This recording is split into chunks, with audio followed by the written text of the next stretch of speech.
In 2014, the world witnessed an event that changed its history.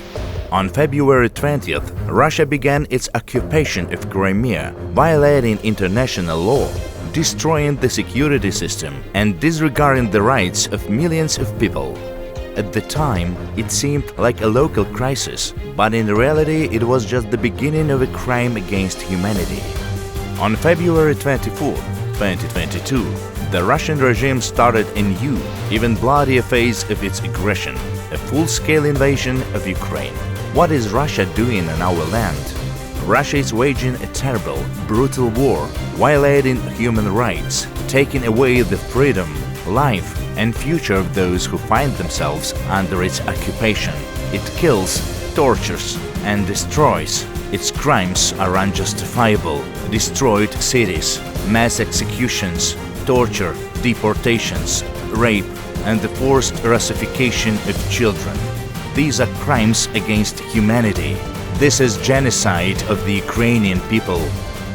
The consequences are now visible to the entire world, which did not react in time to the start of the war when it began back then on February 20th, 2014 in Crimea.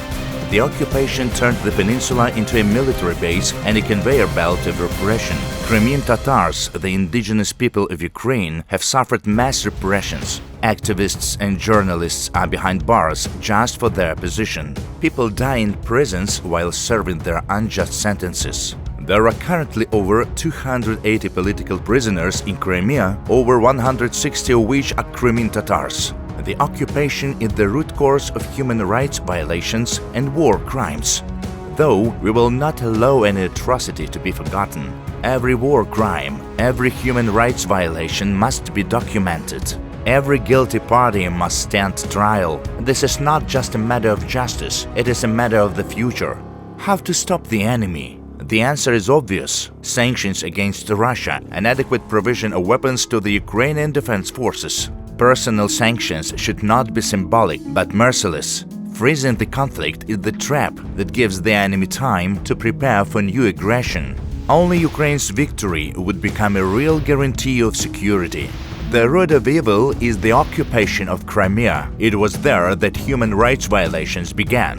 It was there that impunity was born, which led to war.